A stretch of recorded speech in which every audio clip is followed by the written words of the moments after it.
Chères lunériennes, chers lunériens, bonjour. Je reviens devant vous comme tous les vendredis. L'audience baisse, bien évidemment, on n'est plus dans le Covid, ou du moins on n'a plus cette même soif d'information. Toujours est-il que vous étiez encore plus de 700 à regarder cette vidéo la semaine dernière.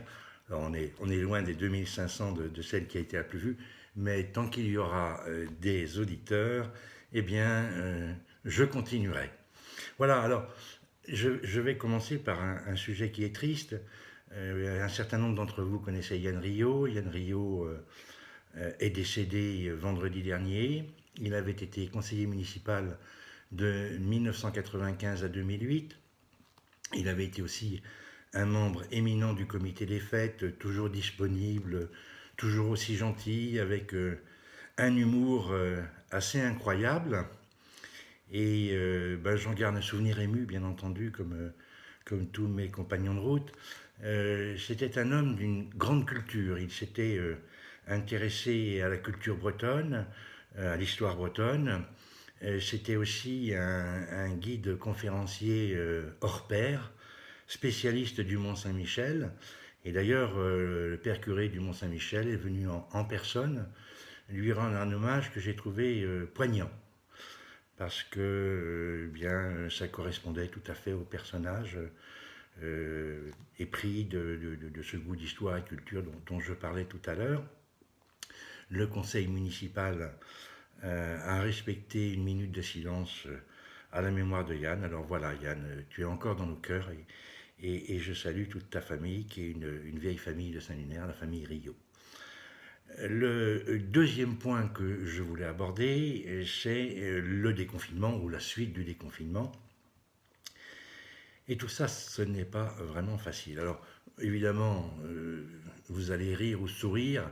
Moi, ça me fait peut-être pas vraiment sourire quand même. On a inventé des nouvelles règles. Donc, la distanciation sociale n'est plus obligatoire à l'école, du moins en maternelle, mais pas pour l'élémentaire. Alors vous imaginez ce que ça peut donner à la cantine. À la cantine, vous pouvez mettre 6 voire 7 enfants de maternelle sur une table de 6. Et quand vous avez en face de vous des élèves d'élémentaire, eh bien, vous ne pouvez plus en mettre que 2 sur une table de 6. Alors, évidemment, on a du mal à comprendre pourquoi. Ça nous embête et ça nous agace. André Cordier, donc, qui gère tout ça avec le grand professionnalisme qu'on lui connaît, et puis il n'est pas tout seul dans l'équipe, puisqu'il y a tout un tas de personnes qui sont là et qui ont le même professionnalisme que lui, a essayé de trouver des remèdes, mais on n'évitera pas de passer à 3 services, ce qui perturbe un peu les horaires, les cycles de l'enfant. Il y a des moments où on se demande quand même si il y a beaucoup de raisons dans la tête de certains, mais c'est comme ça, ce sont eux qui décident, nous on s'adapte. Merci André, à toi et à ton équipe pour tout ce que vous faites pour les enfants annulaires. Deuxième élément dans ce deuxième point, ce sont les salles. Alors, vous avez été nombreux à réclamer auprès de vos présidents d'association. Les présidents d'association, bien, nous ont mis une sympathique pression, comme on dit, qui a fait qu'on a décidé de réouvrir les salles. C'est fait. Du moins pour les associations qui se sont engagées à désinfecter elles-mêmes et selon le protocole qui a été décrit par la mairie, qui se sont donc engagés à désinfecter avec des produits que nous leur avons confiés. Donc, bon vent à tous nos sportifs. Je comprends qu'ils aient été malheureux de ce confinement. On ne pouvait pas faire autrement et on leur fait confiance pour éviter tout risque de propagation du virus.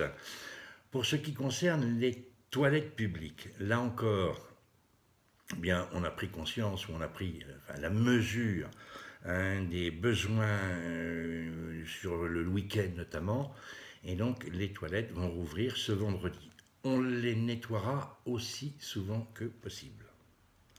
Mais on ne peut pas non plus être là après chaque usage.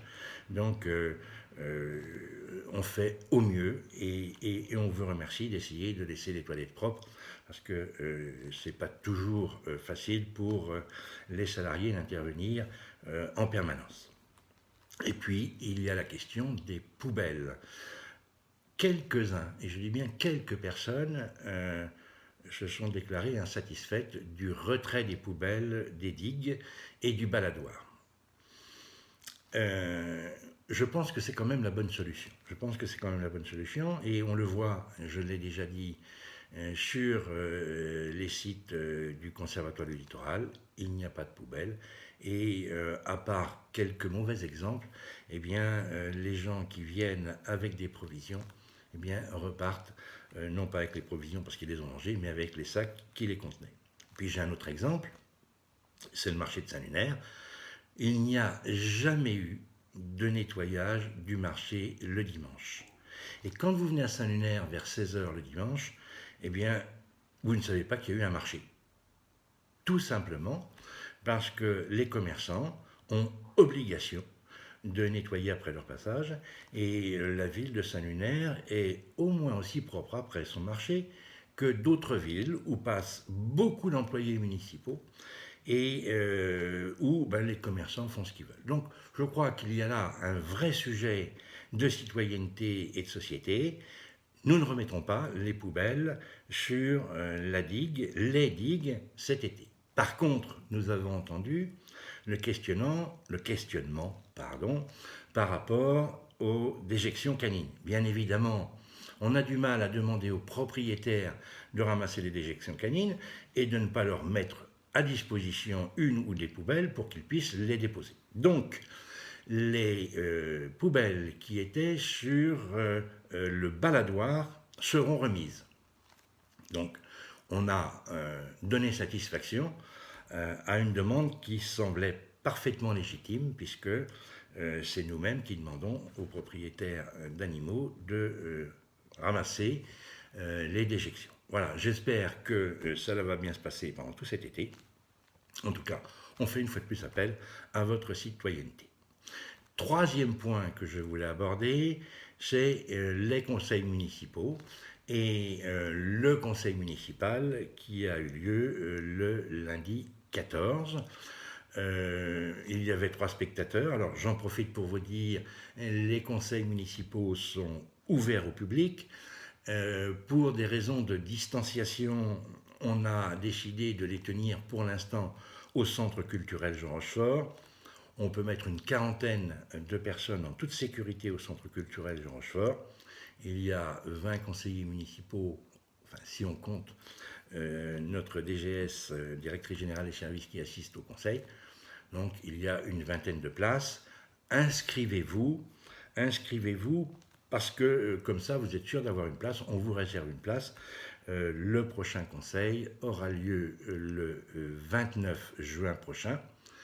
On y votera le budget de la commune. Sur le précédent conseil, 2 ou 3 points. D'abord, on a complété les commissions. Vous savez que les conseils municipaux travaillent par commission et qu'il y a une commission attachée à chacun des adjoints. Donc il y a une commission urbanisme et travaux, il y a une commission finances, il y a une commission développement durable, il y a une commission donc affaires sociales, mais celle-là c'est le CCAS, et bien sûr il y a une commission culture, animation, jeunesse, loisirs, et j'en passe et des meilleurs. Donc ces commissions ont été complétées, elles vont commencer à travailler. La première réunion de commission, c'est celle de Vincent Bouche, qui se réunira le 23 juin prochain pour parler de développement durable sur la commune de Saint-Lunaire. Vaste sujet, puisque nous sommes en pointe sur ce développement durable. On a aussi pris connaissance du débat d'orientation budgétaire, je vous l'ai déjà dit, on ne s'en est pas caché, on avait des prévisions pour l'année 2020, elles sont mises à mal. Pour les collectivités locales, comme pour Saint-Lunaire, ce sera sans doute la pire année de la décennie, puisque, je vous l'ai déjà dit, on va perdre au bas mot 250 000 euros notamment à cause de la taxe additionnelle aux droits de mutation qui fait défaut. Quand vous dégagez un autofinancement de 750 000 euros par an et qu'il vous en manque au moins 250 000, vous comprenez que ce ne sera pas un grand millésime. Mais on s'adaptera et on travaillera quand même. Quatrième point que je voulais aborder avec vous, il a trait à ce conseil municipal passé, il s'agit de la création d'un comité consultatif. Nous n'inventons rien. L'État a son conseil économique et social, des citoyens choisis, qui donnent leur avis sur les affaires de l'État. Le conseil régional a son CESER, conseil économique et social régional. Le conseil départemental a ses comités consultatifs. Et le pays de Saint-Malo a son CODESEN, qui est un comité consultatif constitué de socioprofessionnels et de citoyens. Donc, nous avons décidé de constituer un comité consultatif qui va traiter de la vie de la cité, donc qui peut se saisir de l'ensemble des problématiques de vie ensemble, du vivre ensemble. On peut imaginer qu'il se prononcera sur le sujet dont je vais vous parler tout à l'heure, qu'il aura un avis. Il peut, donc c'est le carrefour de la Rabine, mais il peut avoir un avis sur la résidence senior, il peut avoir un avis sur l'agrandissement de la médiathèque, et puis toutes les questions environnementales et de qualité de vie. Ce comité consultatif, son nom l'indique, n'est que consultatif, c'est-à-dire que le conseil municipal reste le décideur.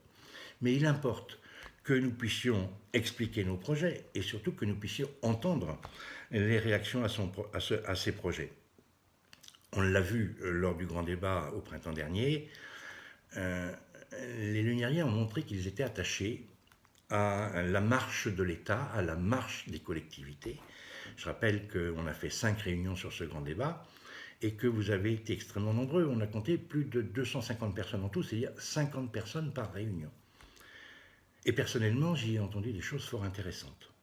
Et donc, j'ai envie, mes collègues, tout le monde a envie de faire participer un peu plus les citoyens à la vie de leur cité, et ça semble tout à fait normal. Donc, préparez-vous. Les membres seront nommés par le conseil municipal. Et nous espérons avoir des candidatures, assez de candidatures, au mois de juillet pour fixer la composition de ce comité où on pourra accueillir 30, 40, 50 membres puisqu'il peut être à géométrie variable. Si nous n'étions que 10, nous travaillerions à 10. Voilà, donc inscrivez-vous en faisant un courrier, plus simplement en envoyant un mail en disant à monsieur le maire, monsieur les conseillers municipaux, j'aimerais bien participer à cette grande et belle aventure qui va nous lier pendant ce mandat. Le 5e point que je voudrais aborder, c'est le projet que l'on a vu en conseil municipal aussi, qui concerne la sécurisation du carrefour de la Rabine sur la route départementale 503. Vous vous souvenez, il y a eu le décès accidentel d'un motard, il y a eu plusieurs accidents, dont un grave, et quand il y a un décès, on crée une cellule de sécurité. Donc, dans cette cellule de sécurité, il y a la gendarmerie, les élus, les pompiers, police municipale, et on essaye de comprendre, et bien sûr le conseil départemental, puisque c'est lui qui est maître d'œuvre, on essaye de comprendre pourquoi l'accident, pourquoi les accidents. Et il nous est apparu que là, il y avait vraiment un endroit où potentiellement les gens allaient vite, où potentiellement il y avait peu de visibilité, ce qui expliquait ces accidents récurrents.